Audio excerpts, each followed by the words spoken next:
right, my beautiful people, today we are working on creating forms of businesses, and you can create your own business plan as well if you click here.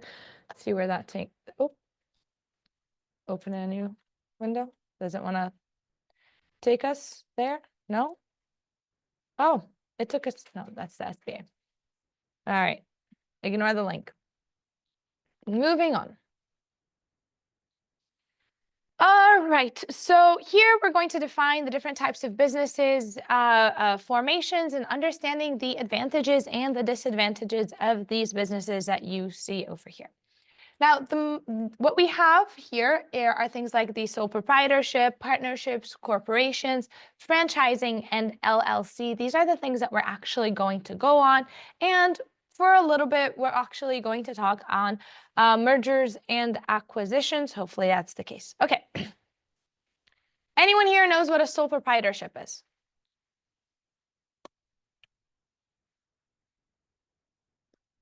What does sole mean? Not an LLC. Close to it, but not an LLC. Yes, Noor? Oh, no, I was just going to say sole. Sole means one. Okay, so what does proprietorship mean? Ownership. So sole proprietorship is one single owner, and that would be you, right? So the first and most common type of business form is sole proprietorship. It actually accounts for 72% of all businesses. And it's usually the fastest and it's the easiest way for you to get started in a business. Okay, so if you want to open a business today, it'll take you 5 minutes at City Hall. If there aren't lines, you could go in, you pay your fines, you pay your things, and you're done. You now have a business and it's registered under your name. So this is ideal if you have some capital and you want to get up and running very quickly. A sole proprietorship is typically established, operated, and financed by a sole person, so one person. And it's popular because the owner retains full control, but it does come with a very significant risk, which is a liability, okay? So a risk in business is called a liability in this case. And a liability means that, let's say you get sued, your business gets sued. Well, your business is actually linked to your social. Your business, in that case, if it's a sole proprietorship, it is linked to you as a person. So if they sue you and you have homes that are your homes that you own, then they could take your homes as well. Okay? Does that make sense? So these are some risks that you have. Many first-time entrepreneurs may not realize that sole proprietorships, while they are easy to set up, they also might not be the best options for them if they want to grow quickly. So if you're looking at your business and you're looking to scale it, you're not just doing like a side business, a side hustle. If you want to be able to scale it, sole proprietorship is usually not the way to go. Okay? So it depends on your long-term goals. And it may be more strategic to consider something like an LLC, which is what we're talking about in a minute, and or a corporation in order for you to start. So one recent trend on the rise is something like online platform like LegalZoom that will help make writing or applying for an LLC process a lot easier without LLCs or corporations without really heavy legal fees. So they'll just like walk you through it and be able to do that for you. I think for a minute it was, I don't know if it's still the case now, but a few months ago, if you bought a domain on GoDaddy, they had LegalZoom for free. Something to consider. Okay, I don't know if they still have it, but that was the case. All right.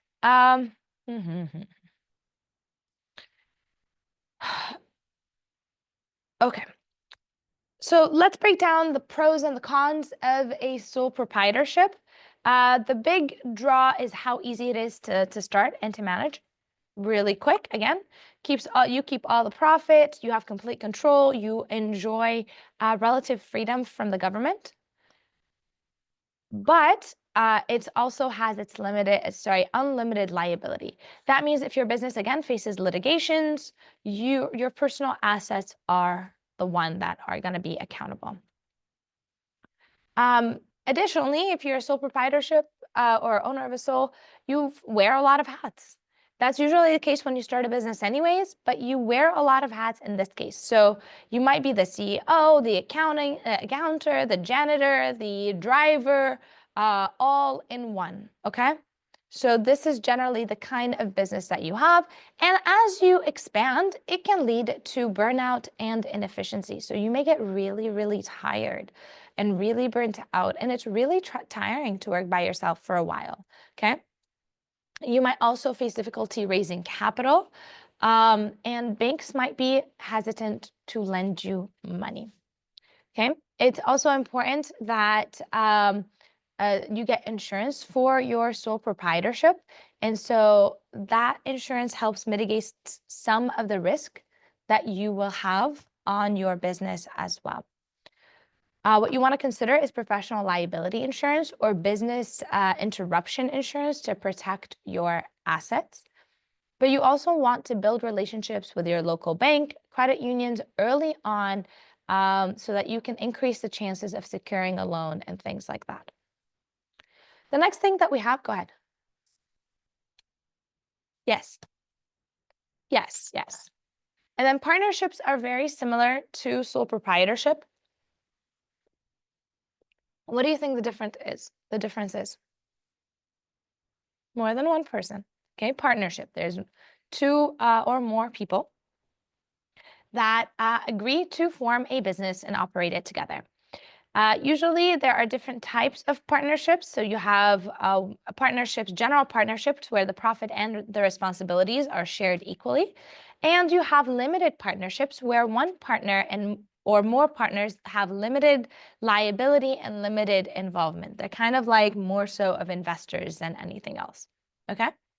And so it's important to have partnerships agreements in writing from the very onset, because if you don't outline that, you may have conflicts that arise.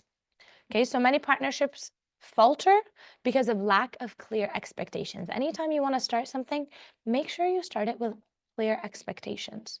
Cool? So make sure you draft out something, even if it's your friends, your family, whatever, to make sure that this is what we have, this is how much we're investing, and this is what we're doing.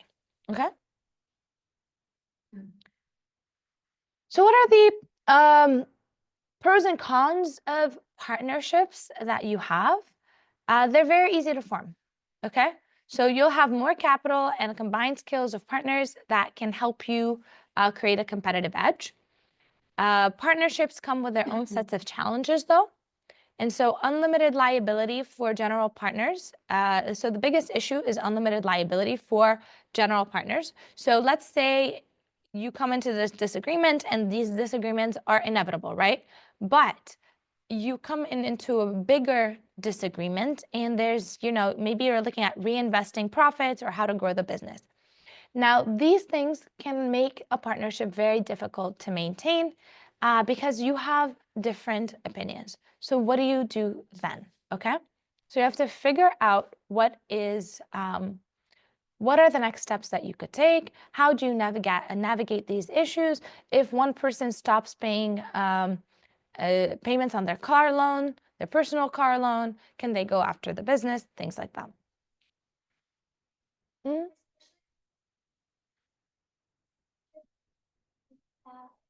If like you're not doing what you have to do in your personal life, it will affect your business, but also if business goes under the burner, it affects you. Oh, 1000%.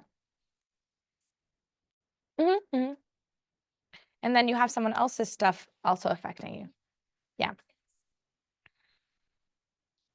Exactly. So what you want to do to kind of avoid this stuff is have a mediation or arbitration clause. So what they do is they're helpful to avoid expensive legal disputes down the line. So just from the get-go, what does the structure look like? If we want to dissolve this partnership, how does that look like? And so forth. Okay.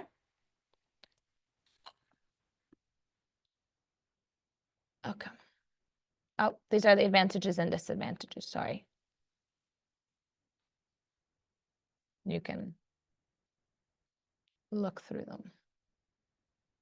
You'd also see that they do make up 72% of the corporation or of the businesses that are out there. I did. Yeah, yeah. My digital marketing company is a sole. It's still a sole. Like, did you choose because you felt like you have the confidence, like this will never crash type of mentality? But like, you know, how there's some businesses that like there's the likely that it could like not succeed. I did that because I was younger. I didn't know. I didn't have the capital necessary for it, and it's not a risky business. Like, worst case scenario, you post something online and you mess up with it, right? So you're not necessarily dealing with a person that's there. You're not necessarily dealing with, you know, a client. Yeah, like you can still be sued. Yeah. You can for sure still can be sued, but I thought the risk was very low. I didn't have assets at that time either. Like it's not like I had a house or anything. Or I can open an LLC. I can close that and open an LLC. Yeah. But then I'd have to do the bank stuff all over, and it's fine. It's not a lengthy process or anything like that, but it's there. And then and I didn't know any better also. Right? So you gotta remember, like my parents are also immigrants and they don't necessarily know. Yeah, like they know about business. My dad has his, construction stuff, but it's that, yeah. And so I had no one to teach me. And well, I just finished my MBA at that time. I think I opened my business in 2019. And I didn't know anything about business, really. And I'm like, okay, someone told me to do marketing, so I'm just gonna open a marketing company. And at that time, it was literally someone that's like, oh, I need you to do marketing for a movie. It's like, I have no idea how to do that, but sure. Okay, I guess. So if I were you right now, I would open an LLC. Yes. Yes.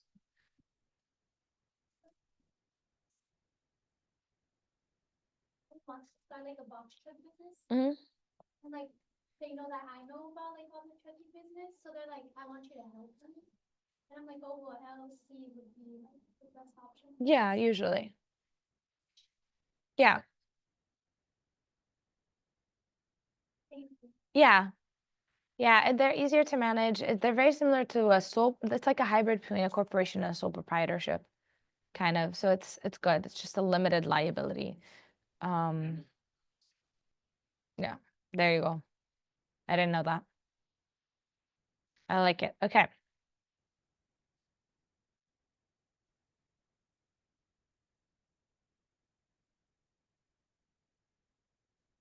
Okay, where are we? Okay, so corporations are, did we talk about LLCs? We didn't, right? Was I there? Oh, it's right there. Okay. I'm like, they're usually in reverse order, I feel. Hold on a second.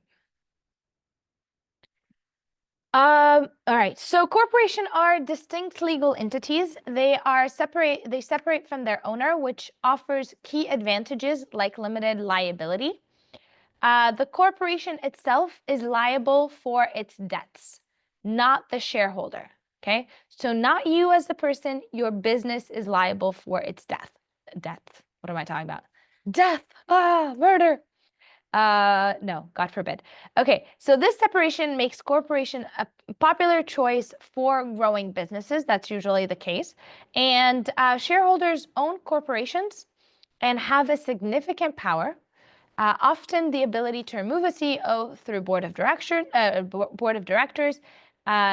This is very, I think Steve Jobs was removed at one point or another.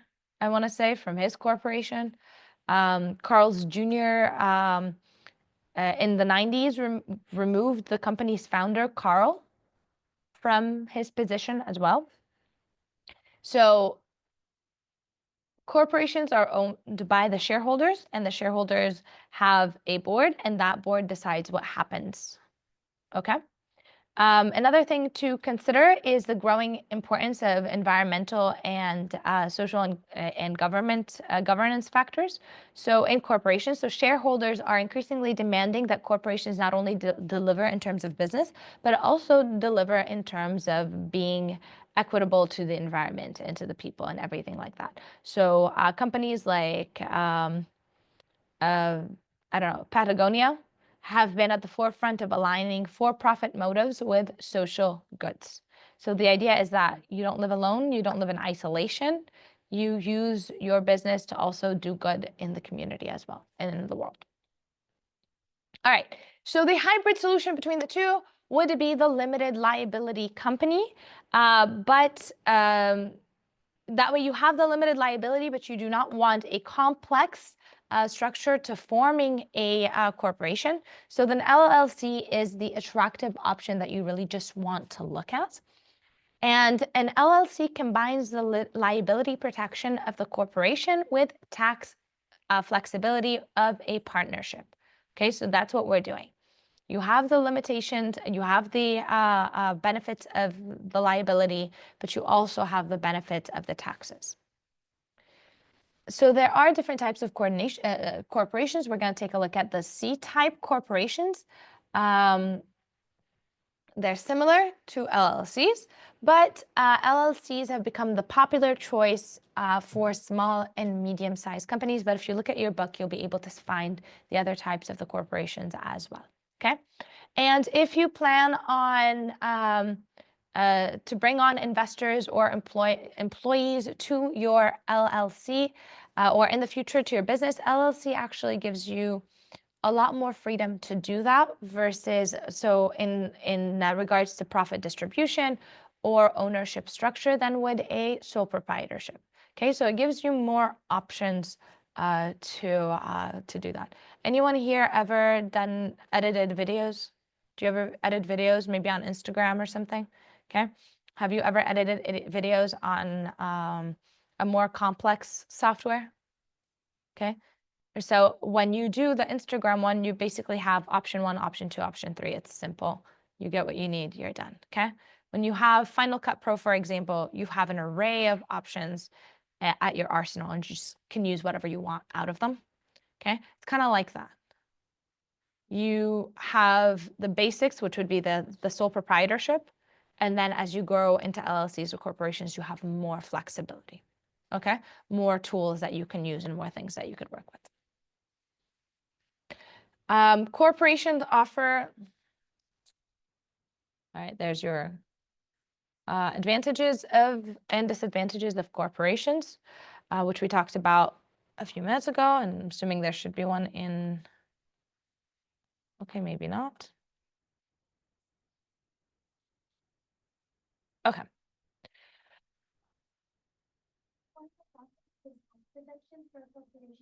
Mm-hmm.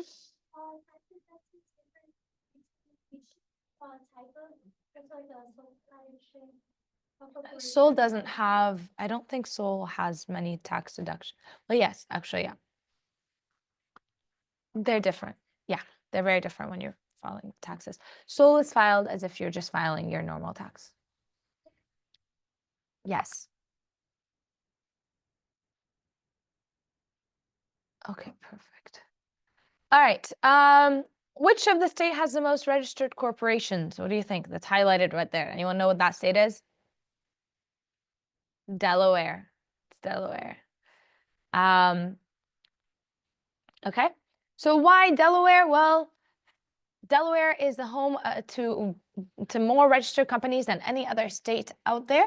And this is because Delaware's favorable corporate tax laws. It's so easy to start a corporation there. It's nice. It has a lot of advantages in terms of taxes and corporate governance. And you might not expect it, but even if a company's headquarters are in Texas or California, they probably have a registered LLC or a corporation in Delaware because of tax reasons. Also, Nevada is up there as well. So if you're looking for something and you're looking to scale it, you're looking for something easy that you can go to, and I think you want to have like a meeting or something that's there, or whatever the case is, Nevada is a drive away. Okay. So Nevada is a good one too. So one reason for Delaware's popularity is the Court of Chancery, a court that specializes in corporate law and provides fast, expert rulings on business disputes. Okay. So apart from its, fees being, I don't know if there's much fees anyways. There is the Court of Chancery that's just kind of working there for your business. And that makes Delaware particularly attractive to corporations because it offers legal certainty and efficiency. Cool?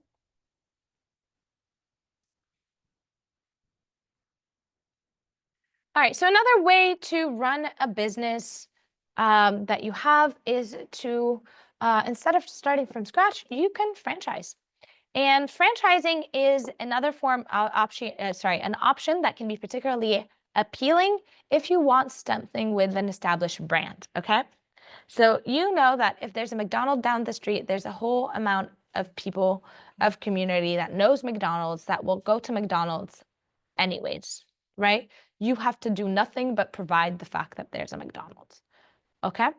That is a franchise. So think of McDonald's, think of Subway, think of 7-Eleven. You just automatically go in and know what you want to get, right? So franchisees comes with a proven business model, brand recognition, and built-in customer base, okay? But they also come with a lot of restrictions. Any McDonald's you walk into in the United States probably serves the same thing, because they have certain rules and regulations that they have to abide by. Okay, that's the drawback of having a franchise. You're not really thinking about it. This is what you have to do, and this is all of it. Okay, so franchising offers an increased ability for expansion and management training, but it also comes at a higher cost. So instead of you figuring out the entire process from scratch, you have to pay that cost for you to be trained, okay? A lot of times if you're opening a business, it's the first time you open it, there's a lot of things that you fall through the crack, okay? There's a lot of things that you're not doing that are great, okay? But if you have the training, you do a lot better, right? Someone's coming there to show you and to mentor you, but it comes at a cost. So for example, McDonald's franchise can cost up to $2 million by the time you're operational. You can look at things like Subway or UPS. They're cheaper, but still they may not make as much money. They still make money, but yes, in order for you to buy the franchise. Okay. So an emerging trend in franchise is the rise of micro-franchising in developing countries. So these are smaller scale franchisees, often lower startup costs and designed to create entrepreneurial opportunities for people in low income areas. So companies like Vision Springs have successfully used models to bring affordable products like eyeglasses to underserved community. If you guys remember the video that we saw, it's kind of something like that. I think it was that. I don't know if it was that particular company or not, but they partner with people that are in developing countries, and they are able to work with them so that they can open and operate their business, but they operate it under their name.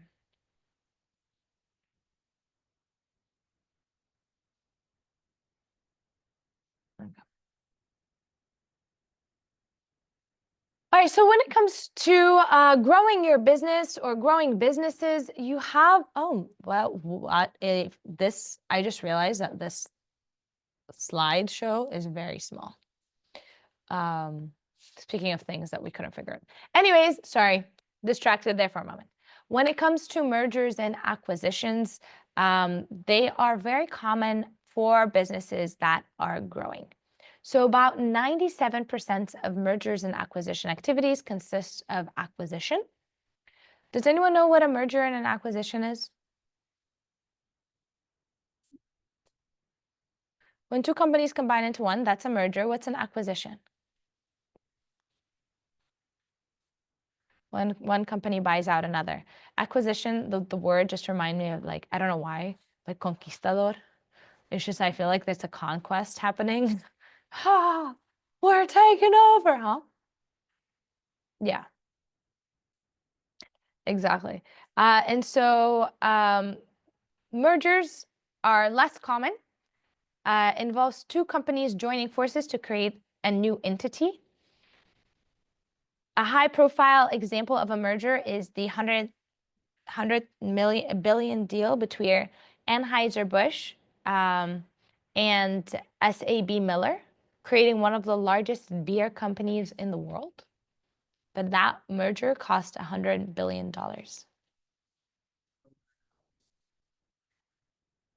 Kroger and Albertsons? What? Doesn't Kroger run Ralph's too?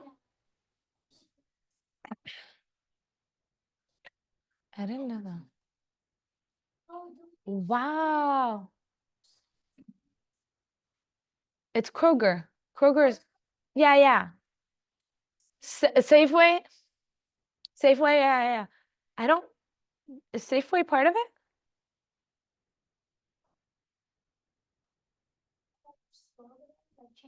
That's also owned by. That's insane. It's crazy to me that Kroger as a store does not exist here. It's not here. What is it? Kroger, that's what I'm saying. Like, it's just, I've never seen it in California, and I'm like, why? Yeah. No way, that's so cool. Nice. Why did you end up there? Was it part of the security stuff?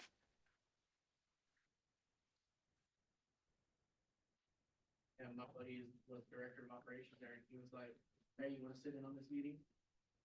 I'm like, "Oh yeah." So much to learn from these people. You just go in and there's just absorb like a sponge. I'm like, just gonna sit here and just.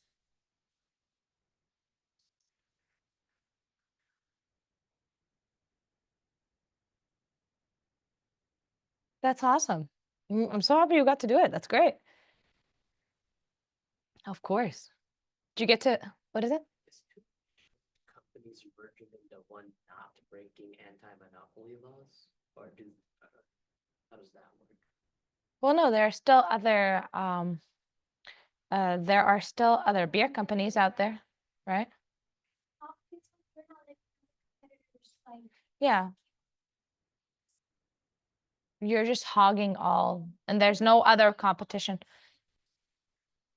But like when you were talking about dumping last time, Well, dumping is intentionally going out and bringing companies down. Monopoly is there's no other competition. You're dominating the market. Not because you're great, but because there's no other option. You're hogging the entire market. Techs do a lot of like mergers as well, or acquisitions, sorry. Facebook acquired Instagram years ago. Okay, I think it was 2012. And it is the most cited as one of the most successful tech acquisitions. And that solidified Facebook's dominance in social media. That's very interesting because they did. Man, you guys, no, I don't think did anyone have an Instagram back when it was just Instagram? Yeah. Yeah. Yeah. Like, I was just. I think I was 19 or 18 and 19, something like that. Like when it first opened. Before there was even like DMs or anything, like. That's true. I barely remember it. Yeah. I only made a Facebook account so I could sign into Subway Surfers to get the dinosaur. That's funny. No, so many came up afterwards. What's the yellow one? The Snapchat. How popular is that with you guys? Do you guys still use it? Criminals. But I know that a lot of people are back on there because there's a lot of influencers that are on there. Interesting. Okay. Because that's heard on TikTok is like a lot of money comes out of Snapchat. Yes. So they're like paying you a lot, or like paying for your user, I guess, like your interaction. So apparently that's like the best paid app right now. Interesting. For influencers? A lot of Wow. Yes. I think last time I used it was maybe first year of college. I think I had it in high school. They had, do you guys remember MySpace? I think MySpace turned into like a music thing at one point or another where Justin Timberlake bought it. like something. Yeah. I really don't know what it does now though. Anyone use this? Also, it's like a hip, like a pop culture type of website now. I guess.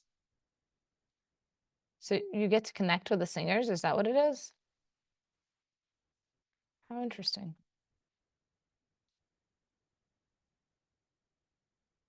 Huh. Maybe we should check it out at one point or another. Has anyone used it? Speakers. I don't know. Okay, where's my page? We're gonna lose this thing again. Okay. All right, back to this. So one notable example, oh, sorry, wrong thing. Okay. So there are different types of mergers. You have horizontal mergers, so companies at the same stage in the industry merging together. You have vertical mergers where you're moving up, so companies at different stages in the production, and leverage buyouts, where a company is bought out through its debt. Okay, so leverage buyouts were especially popular in 1980s, and they've since fallen out of favor because of the risk that they have, but they're still involved, but they're still around. And tech-driven acquisitions are very common as well, and they, again, are very, very big. AT&T and Time Warner. Do you guys remember Singular? I don't know if when Singular was around, but when I was a kid, there was a company called Singular.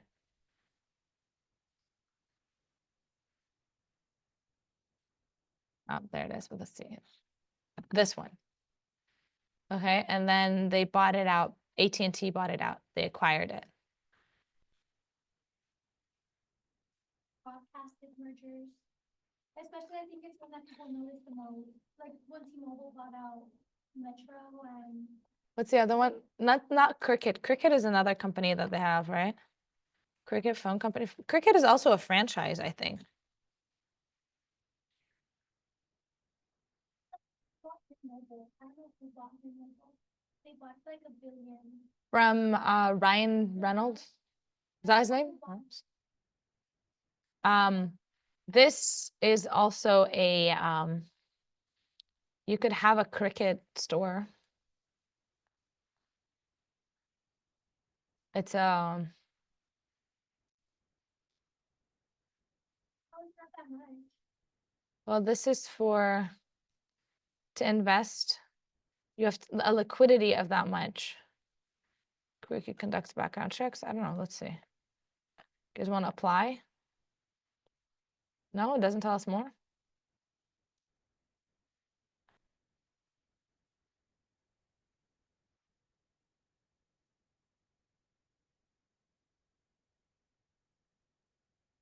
Oh, it is. It is that much. Okay.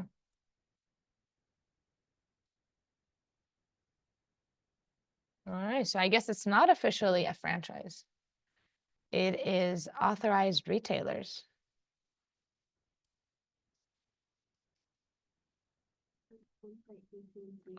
Wow. Okay. I did not know that. Something very interesting. Okay. See, we're learning something new. We're discovering.